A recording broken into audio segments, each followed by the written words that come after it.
All right, welcome back to the deep dive. So you've got the source material, all the articles, the core research, and we are ready to just crack it all open. Our goal today is actually pretty simple. We want to give you the operational logic, the actual code, if you will, of the most complicated system you'll ever run, which is, of course, your own brain. So you can leave this deep dive feeling just way more informed and hopefully more optimized. Exactly. And today we're really undertaking a deep analysis of, well, human system failure. We all have this incredible piece of organic legacy hardware, right? The human brain. And it evolved over millions of years for a world that was defined by scarcity, by threat, and by very minimal intermittent reward. And now we're trying to run it in a completely different environment. A completely different environment. We're running it in this high bandwidth, high dopamine world that it frankly cannot process without crashing. I think that image, the legacy hardware, is just perfect. We are, and I love this analogy from the sources, we're essentially cacti in the rainforest. We're just drowning in a permanent flood of dopamine. We evolved to survive the desert, and now we're dealing with this overwhelming, instantaneous abundance. Right. And the core system logic, it's just breaking down under that strain. It's leading to what so many of us feel, chronic anxiety, unhappiness. That breakdown is exactly what we need to get into today. It is. We are analyzing the fundamental neurobiological system that governs all reward, all compulsive consumption, a system that Dr. Anna Lembke in her work calls the pleasure-pain balance. You can think of it as the operating system of motivation and craving itself. And our mission here is, I think, crucial for literally anyone trying to navigate modern life. We're going to deconstruct the hard neuroscience of dopamine. We'll get into that balance scale algorithm. We're going to explain why our current environment really leads to system overload and these chronic emotional crashes, a state known as anhedonia. And then, importantly, we'll introduce two necessary system reboots: the intentional positive stress of hormesis and the cognitive restructuring that's required by radical honesty. Okay, so let's start with the basics. If we're going to optimize the system, we need some sort of universal currency, right? A way to measure things. Absolutely. And for neuroscientists who are studying reward, that universal currency is dopamine. Right, and it's so often misunderstood. People think dopamine is pleasure. It's not the pleasure itself. That's a key distinction. It's the molecule of motivation, of drive, of seeking. It is the universal currency that we use to measure the addictive potential of any experience, any substance. And the metrics are really quite simple. The more dopamine that gets released in the reward pathway and the faster that release happens, the more compulsive the seeking behavior becomes. And maybe we should quickly situate this, like geographically in the brain, because it's a very specific circuit we're talking about. It is. We're talking about the core reward pathway. It starts in the ventral tegmental area, or VTA, which is where the dopamine is synthesized. It then projects to the nucleus accumbens, which is sort of the pleasure and reward hub. The hot spot. The hot spot, exactly. And from there, it sends signals up to the prefrontal cortex, which then uses that information for, decision-making, for learning. So that whole circuit is really the data transfer system for feeling good, but also critically, for learning to seek more of whatever made you feel good. And looking at the actual data points for various stimuli is just essential here, because it immediately highlights that evolutionary mismatch we were talking about. Our system was designed to reward behaviors that promote survival. But let's look at the potency of modern inputs compared to the body's basal, or, its resting dopamine output. Okay, so let's start with a natural one, an ancient reward: chocolate. Chocolate, a piece of dark chocolate, which is a really modest, natural kind of hit that increases your basal dopamine output by about 55%. Okay, so a nice moderate system boost. Manageable. Very manageable. Then you have sex, a necessary biological drive that evolution absolutely wants us to pursue, that pushes the output up to 100%, a doubling of the baseline. So that's kind of the natural ceiling, right, for a behavior that is absolutely essential to species survival. It's the design spec, essentially. Now we start moving into pharmacological inputs that are designed to manipulate the system. Nicotine, a drug, hits 150%. Okay, so already well past the natural ceiling. Way past. Cocaine, a serious stimulant, pushes that dopamine release up to 225%. And here's where it just goes off the rails, where you see the extreme system deviation. Amphetamine, which is, the active ingredient in powerful street drugs like meth, but it's also in prescription medications, things like Adderall. That causes a release of dopamine that is a staggering 1,000% above the basal rate. 1,000%. Just pause on that number. I mean, think about that comparison in terms of energy consumption or data traffic on a server. if 100% is the natural evolutionarily optimized level for, propagating the species sex, then 1,000% is a catastrophic input. It's the difference between like a minor operating system patch and the entire server room catching fire. It creates an almost existential difficulty for the brain to even categorize that experience. The sources highlight the really tragic analogy. A single dose of meth is delivering a pleasure signal that is equivalent to 10 orgasms. So this is why natural rewards, things like a pleasant walk or a shared meal, they just cannot compete. They can't. The sheer force of these ultra-potent designer rewards, it completely destroys the baseline by comparison. So if the brain experiences a natural high of 100%, and then you come along and you introduce a synthetic high of 1,000%, the memory of that 100% becomes trivial. It effectively stops being registered as a worthwhile pursuit. The system has been calibrated, or rather miscalibrated, to expect a level of reward that is impossible to maintain naturally. And that extreme variance, that really establishes the core challenge of modern life, doesn't it? We are consistently exposing our brains that evolved to conserve energy and pursue scarce resources, to inputs that promise this immediate, overwhelming pleasure. And that just sets the stage for the chronic imbalance we're about to get into. And that imbalance, it's all governed by the brain's core software logic. Let's call it the balance scale algorithm. We call it homeostasis, but I think the seesaw metaphor from the sources just makes the process instantly visible. It does. It's a great metaphor. The core neuroscientific finding here really comes from something called the opponent process theory. And the idea is that pleasure and pain aren't processed in entirely separate parts of the brain. They operate in overlapping regions, and they function like opposite sides of a balance scale. And what the brain demands, above all else, is equilibrium. Okay, so when you consume a high dopamine stimulus, let's say you take a hit of nicotine or score a massive win in a video game, what happens to the scale? The balance scale tips immediately and dramatically toward the side of pleasure. And the brain just lets that happen? No, because the brain demands neutrality, its homeostatic algorithm kicks in instantly. It is an unconscious, reflexive, self-regulating mechanism. It does not wait for you to decide you want to feel less good. It just acts to restore balance. Okay, and this is where that famous analogy comes in, the little gremlins. The gremlins. So we visualize these self-regulating counter mechanisms as these little gremlins. The moment that scale tips toward pleasure, these gremlins hop onto the pain side of the balance scale to push it back down to level. They represent that rapid, reflexive physiological response to the dopamine surge. And it's so important to remember, these gremlins aren't your consciousness. It's not willpower. No, absolutely not. They are neurobiological counter-responses. They're just trying to achieve systemic neutral stability. However, the critical design feature, or what feels more like a design flaw, is that once the pleasure stimulus, the drug, the win, the sugar, once that ends, those gremlins remain on the pain side for a while. And the cost of that, it's non-negotiable, isn't it? Yeah. The scale doesn't just return to level. Not at all. Because the gremlins are still there, the balance tips an equal and opposite amount into the side of pain. And this inevitable after reaction, that is the come down. That's the anxiety, the sense of emptiness, the hangover. It's Newton's third law, but for neurobiology. Perfectly put. For every action of pleasure, there is an equal and opposite reaction of pain. And that state, where the balance scale is tipped into the pain zone, that physiological state is craving.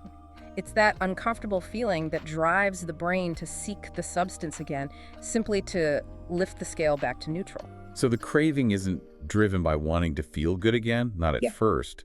It's driven by wanting to feel not bad. Exactly. You're just trying to get relief from the self-imposed pain of that post-pleasure deficit. You're no longer chasing the high, you're just running from the low. Precisely. So, okay, let's talk about what happens when we repeat this behavior, day after day after day. This is neuroadaptation, right? What we call tolerance. Yes. With consistent, repeated exposure to these high dopamine stimuli, the brain doesn't just respond reflexively anymore, it adapts. Structurally and chemically. Our metaphorical gremlins, they get bigger, faster, and more numerous. So the system learns. It learns that this extreme input, this 1,000% dopamine spike, is the new normal, even though it's toxic. It becomes the new toxic normal. And the brain dedicates more resources to preemptively counteracting it. It gets ready for the hit. And the result of that is this catastrophic feedback loop. The initial pleasure spike gets significantly weaker and shorter, so you need more of the substance just to feel the same effect. And at the same time, that pain after response gets much, much stronger and it lasts much longer. That's the trap. You end up dedicating your entire life just trying to get back to a neutral state. But you spend most of your time in a deficit state, just chasing an ever-diminishing high to lift yourself out of a constantly deepening hole. This mechanism is illustrated, I think, most tragically in this clinical phenomenon called opioid-induced hyperalgesia. For the audience, this is a truly profound system malfunction. It is the neuroadaptation model made flesh. It's a terrifying example. We saw patients who were on high-dose, long-term opioids for chronic pain things like OxyContin or fentanyl. And over time, instead of their pain remaining blocked, these patients reported that their original pain was only getting worse. And they'd often develop new pain in areas that were previously unaffected. Wait, hold on. The medication that is specifically designed to block pain chemically, I mean, the most powerful painkillers we have, is actually making the brain more sensitive to pain. How does that work? It's that homeostatic drive and overdrive. Because the opioids were constantly suppressing pain, they were tipping the scale heavily toward pleasure and relief. So the brain compensated aggressively by resetting its entire baseline. The gremlins became so numerous and so large that they were permanently sitting on the pain side of the scale. The brain chemically downregulated its own pain response system, which effectively made the patient hypersensitive to every single sensation. That's horrifying. The body's capacity for suffering actually increased because we were trying to eliminate all suffering. And here's the crucial data point. When physicians slowly tapered these patients off the opioids, many of them experienced a significant improvement in their baseline pain. The cure had literally become the disease. Neuroadaptation had reset their entire pain baseline to a point where the drug was creating the very suffering it was designed to stop. And this just illustrates perfectly why our brain is built for balance, not for permanent pleasure. So this constant repetitive pursuit of high dopamine inputs day in and day out, this leads us directly to the system overload that we see in the modern world. It's what pushes us into this state of chronic misery, this prolonged dopamine deficit state. And this is the core condition of modern abundance. We have to keep reminding ourselves of this. Our brain evolved for scarcity. It's an engine that's designed for high mileage on low-octane fuel. And when you introduce unlimited high-octane fuel, unlimited resources, that engine redlines and eventually it just seizes up. We are drowning in easily accessible, hyper-potent stimuli. And the really tragic part is that a lot of this isn't accidental, it's intentional. The historian David Courtwright, he coined the term limbic capitalism to describe how modern industry is actively exploiting this exact reward pathway for profit. Oh, absolutely. Limbic capitalism accelerates and optimizes the delivery of addictive stimuli. It's a constant arms race toward more potency and less friction. Just look at what we consume. The cannabis available today is often 5 to 10 times more concentrated than the strains from the 1960s. It's available as pure oils, easily consumable edibles. Our processed food is engineered by teams of food scientists aiming for the bliss point. They're blending copious salt, sugar, and fat, often with artificial flavors, specifically to bypass our satiety signals and trigger maximal dopamine release. You're talking about highly sophisticated systems designed from the ground up to maximize consumption. It's not just the presence of the rewards, it's the total lack of friction. I mean, with digital drugs, for instance, we have online pornography, gambling, bottomless content loops like TikTok, and they're all designed with perfect timing, flashing lights, musical fanfare to ensure instantaneous access and minimize any time delay that might let the prefrontal cortex step in and say, hey, maybe not. And this chronic, excessive consumption is what forces the brain into that aggressive downregulation. The system recognizes this flood of 1,000% inputs and it tries to save itself. It literally turns down its own dopamine transmission capacity to cope. It removes dopamine receptors, it decreases dopamine synthesis, and it aggressively tips that balance to the pain side. And that is the systemic crash, the prolonged dopamine deficit state. It sounds like something out of science fiction, but we actually have the imaging to back this up. We do. Neuroscientist Nora Volkow's brain imaging studies are just so powerfully illustrative. In a non-addicted control patient, the reward area, the nucleus accumbens, it lights up bright red with dopamine activity, but in patients who are 2 weeks out from quitting heavy drug use, that same area shows little or no red. It's like the entire reward circuit has just gone dark. So Team Dopamine essentially takes their balls in their mitts and just goes home. The system has become chemically indifferent to the world. It's not just that they can't enjoy the drug anymore, their ability to register natural rewards like sunlight, food, a kind word, That's been severely diminished. And the emotional consequence of that downregulation is pervasive misery. The symptoms are the universal hallmarks of any withdrawal: anxiety, irritability, profound dysphoria, and most critically, it leads to anhedonia, the inability to experience pleasure of any kind. And this is the ultimate paradox. The relentless pursuit of hedonism leads directly to anhedonia. You have literally burned out your capacity for joy. And this is so much more than just feeling sad. It's the sense that the entire world has just turned gray. I remember that anecdote from the sources about the person who compulsively consumed romance novels. They started seeking only the climax, just rushing past the character development and the plot.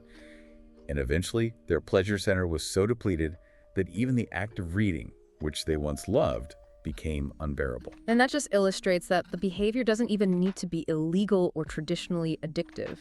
If it provides a high-potency, fast hit of dopamine, the brain will adapt to it, and the gremlins will move in permanently. The source of the pleasure has been extinguished by its own overuse. And to make matters even worse, the system doesn't just respond to the reward, it becomes hypersensitive to the anticipation of the reward. This is cue-induced craving. This is where learning becomes so critical. Dopamine spikes in response to a conditioned cue: the sound of your phone notification, the sight of drug paraphernalia, the walk past the bakery. It happens well before the reward is even consumed. This anticipatory pleasure is a mini spike, and it immediately tips the scale to pleasure. And as soon as that anticipatory spike happens, the gremlins kick in, and they cause a mini deficit.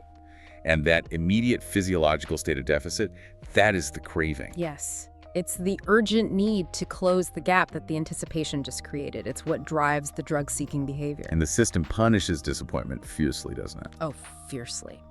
If that expected reward doesn't materialize after the anticipation spike, your dopamine levels don't just return to baseline, they fall well below the baseline.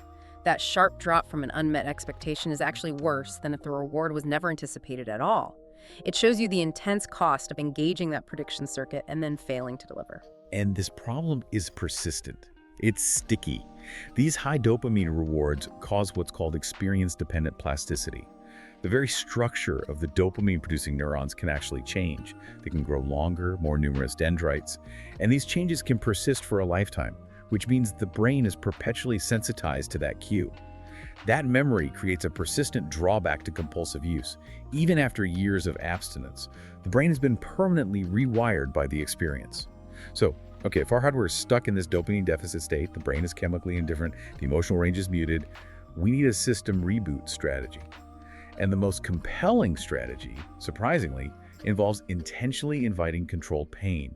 This is the powerful concept of hormesis. Hormesis, it comes from the Greek word for rapid motion, or to set in motion. And it's defined as the adaptive, beneficial effect of mild, controlled, self-imposed stress or pain. It is the calculated positive stress input that forces the homeostatic balance to reset. It's the mechanism of using the pain to treat pain principle to heal the system. So how does that work at the chemical level? Yeah. If the gremlins are already sitting on the pain side of the balance scale, how does introducing more pain help?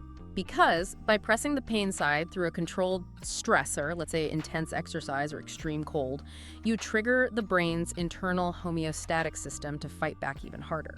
You force the system to respond by releasing massive amounts of its own endogenous chemicals. This includes our body's natural painkillers, endogenous opioids, and critically, it triggers a delayed, sustained upregulation of dopamine.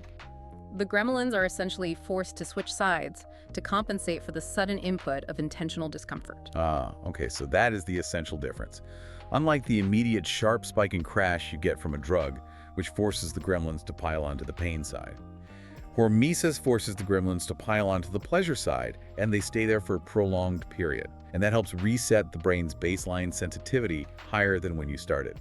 It's the difference between a synthetic flood and a measured internal repair process.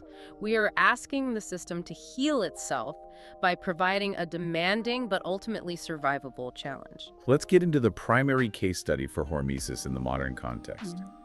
Cold water immersion, or, the increasingly popular ice bath. The science here is just fascinating. It's moving way beyond anecdotal claims into hard neurochemical data.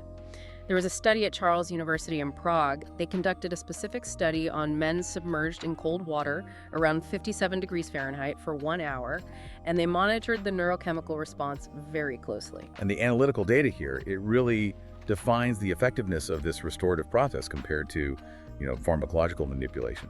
They saw that plasma dopamine concentrations increased by 250%. And the effect on focus and vigilance was even more dramatic. Plasma norepinephrine concentrations, which is a neurotransmitter critical for attention, alertness, and mood regulation, that increased by a massive 530%. 250% dopamine is substantial, but you have to look at the context. It's only a quarter of the hit that cocaine produces, and it's a fraction of the amphetamine spike. But as you mentioned earlier, the duration is the whole key. Absolutely. This was a gradual, steady rise over the course of that hour-long immersion, and the elevated levels remained sustained for several hours after the participants got out of the bath. This provides long-lasting, beneficial focus and an improved mood without the subsequent crash. The brain received a massive, positive hormonal reward as compensation for the imposed suffering. This is system optimization, not system frying. So you're forcing the body to release the chemicals we want, but in a sustainable, internally controlled way. And the subjective experience is so powerful it can actually compete with the addictive rewards. I'm thinking of Michael, the former cocaine user mentioned in our sources. He described his feeling after the ice bath as providing a high that felt exactly like a drug, like ecstasy or Vicodin. And that visceral experience, it just confirms that the homeostatic mechanism is working perfectly. The system endured the temporary pain of the cold, and the after-reaction was prolonged, genuine pleasure, which effectively restored the balance to the pleasure side. This concept of pain to treat pain is not new, is it? Hippocrates recognized it millennia ago, noting that of two pains occurring together, the stronger weakens the other. And modern science is now validating that ancient observation with much greater mechanistic detail. Sprenger's neuroimaging study demonstrated that if you introduce a second painful stimulus, it subjectively lessens the experience of the first pain. And crucially, when they administered naloxone, which is an opioid receptor blocker, the pain-relieving effect was stopped. That confirmed that the body was using its own endogenous opioids to counter the new pain, and in doing so, blocking the sensation of the initial pain. So the body is actively choosing to use its own internal pharmacy to prioritize the new immediate pain, and that numbs the original pain. Exactly. It's a triage system for suffering, and we can leverage it. So beyond the ice bath, we have to talk about what is arguably the most accessible and effective hormetic intervention for most people: exercise. Exercise is the ultimate system reset. It has a more profound and sustained positive effect on mood, anxiety, cognition, and sleep than almost any single psychotropic medication you can name. And while the act of high-intensity exercise is immediately toxic to our cells, it increases temperature, it produces oxidants, it causes temporary nutrient deprivation.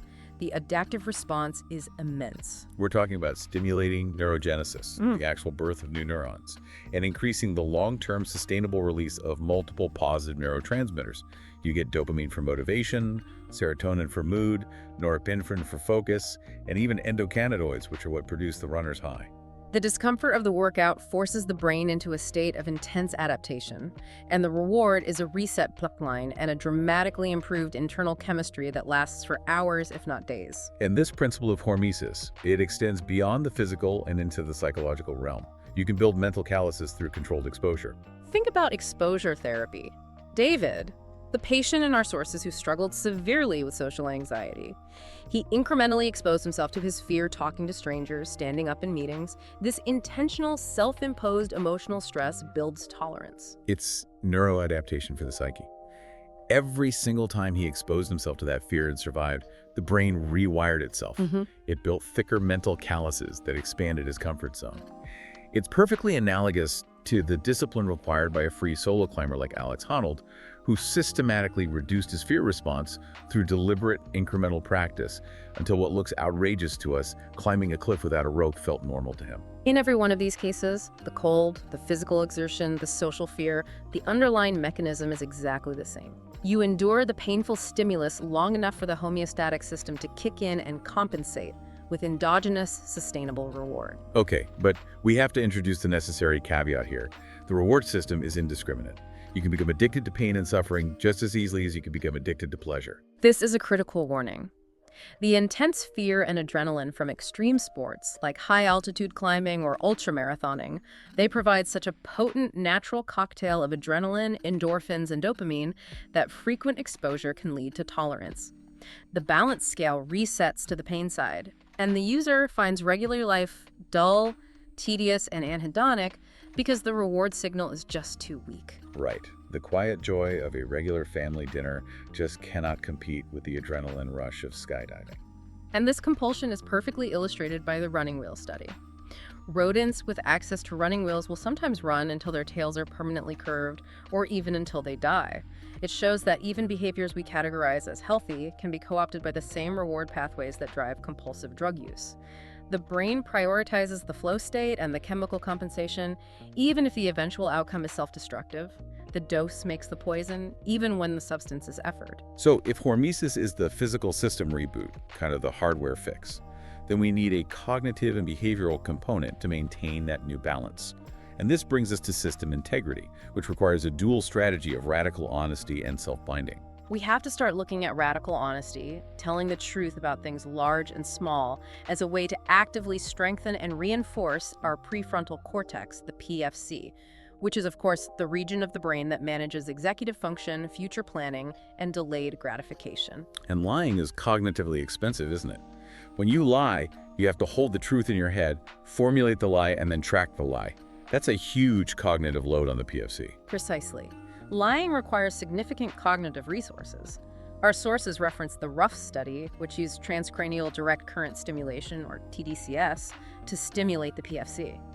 And they found that stimulating this region significantly reduced lying in the participants. So that's mechanical evidence that the PFC is central to telling the truth. It is, and this leads us to the hypothesis, which is rooted in Hebb's law, the principle that what fires together wires together, that actively practicing radical honesty can stimulate and strengthen that PFC circuitry. By choosing the simple, streamlined cognitive path of the truth, we reinforce our capacity for delayed gratification, and that makes us less susceptible to the immediate, toxic dopamine grabs. So the very act of being truthful is a form of cognitive exercise that makes us more resilient to future temptation. How does honesty aid the recovery process specifically? Well, first, honesty promotes awareness. Addiction thrives in denial, in that half-conscious waking dream state where we pretend our behavior is fine. When you recount your behavior, whether it's Jacob confessing his relapse with his electrical machine or the mythical Odysseus narrating his voyage after he heard the sirens, it forces the behavior out of the shadow and into objective relief. The true slaying of the sirens was, as the source suggests, in the honest telling of the story. So the admission makes the behavior real, and that allows the PFC to finally process it objectively. Second, honesty fosters intimacy, which is a powerful adaptive source of dopamine in and of itself. When Jacob made that honest disclosure to his wife, and she responded with acceptance, it created what he called an intimacy explosion. This is neurochemically supported. Truth-telling and trust lead to oxytocin release, and oxytocin binds to receptors on the dopamine-secreting neurons, and it enhances the firing of the reward circuit, promoting healthy human attachment and belonging. So we're literally designed to find deep, sustained reward in truth and connection, which is the complete antithesis of the isolating transactional reward found in those quick dopamine hits. Third, honesty creates a truthful autobiography, which is absolutely essential for accountability.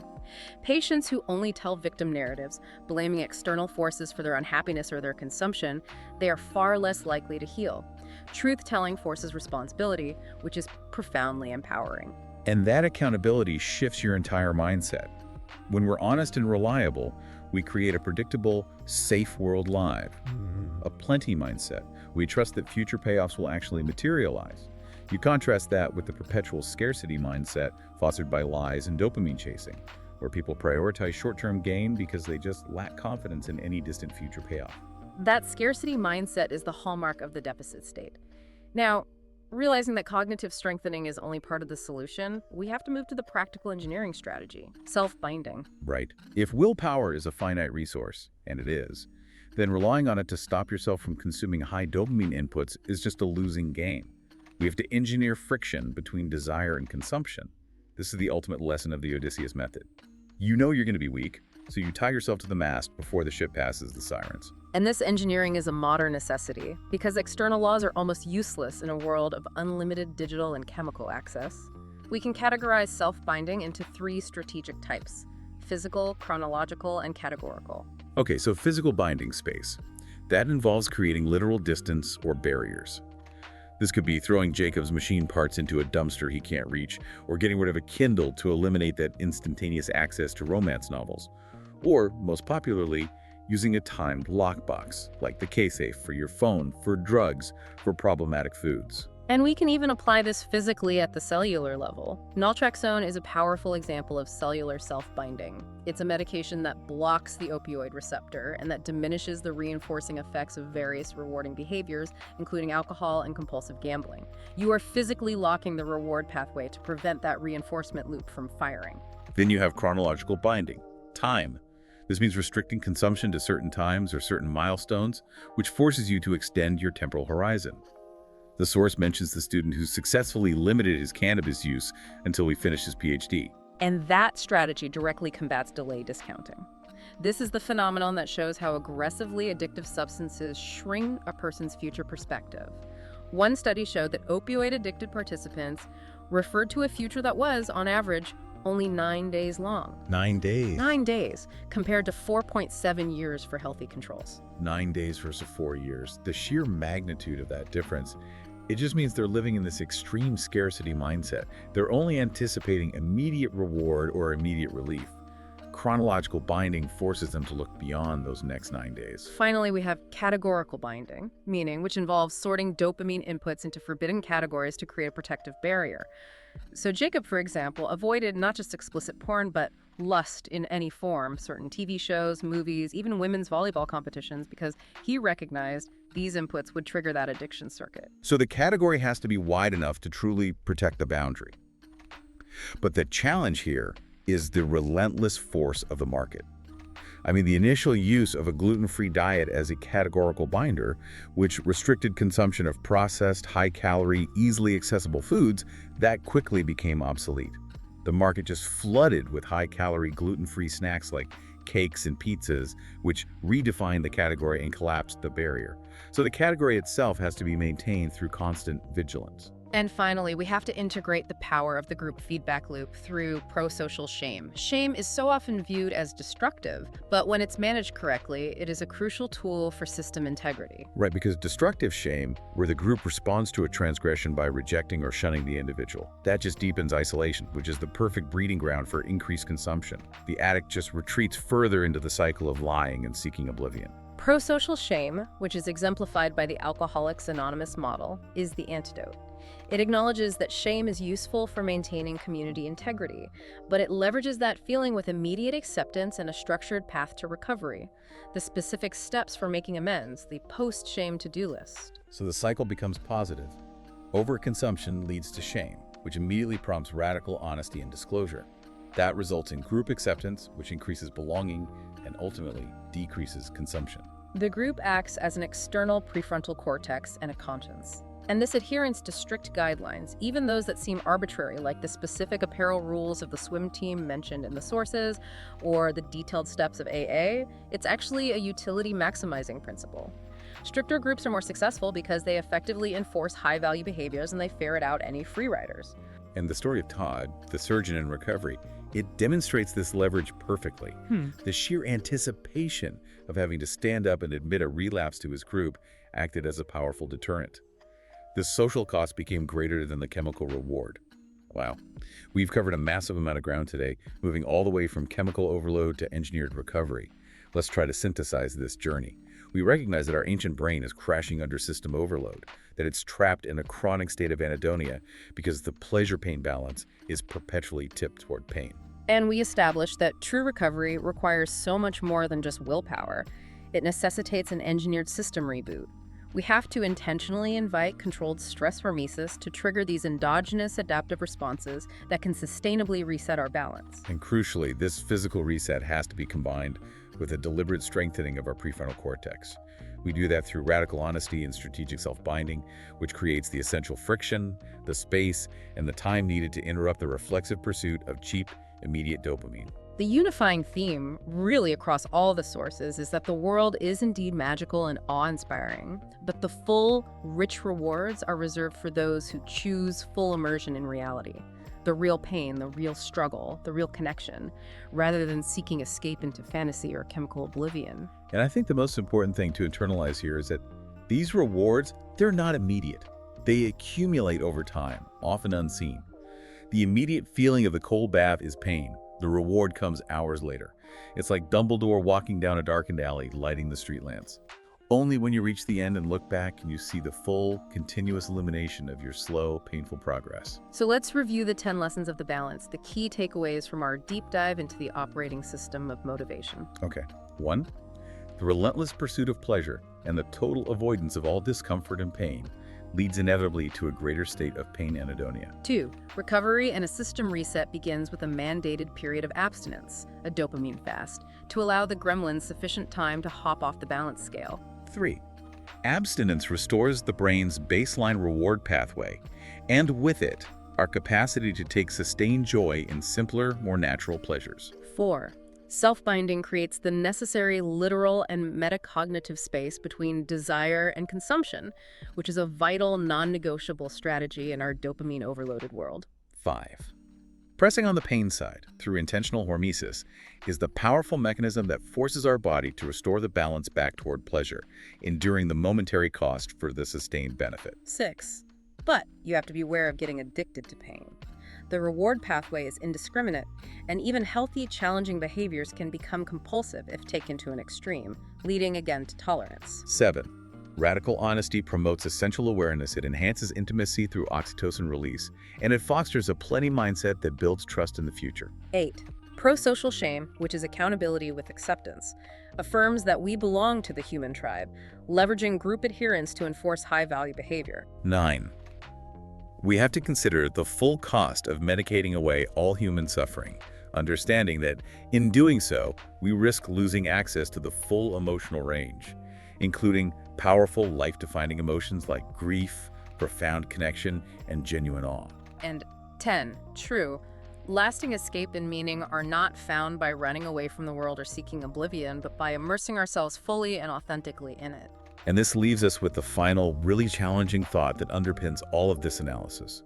If we rely on psychotropic drugs and relentless, easy dopamine to adapt our internal systems to a fundamentally intolerable world, a world of limbic capitalism and engineered lack of friction, are we simply settling for less than optimal in our lives? Are we becoming, as the sources suggest, biochemically indifferent to intolerable circumstance? The final challenge for the modern learner is not to find comfort or perpetual neutrality, but to choose the painful path, the cold bath, the hard workout, the difficult truth that ultimately leads to a meaningful, fully human life, a system optimized for thriving. Food for thought until our next deep dive. We'll catch you next time.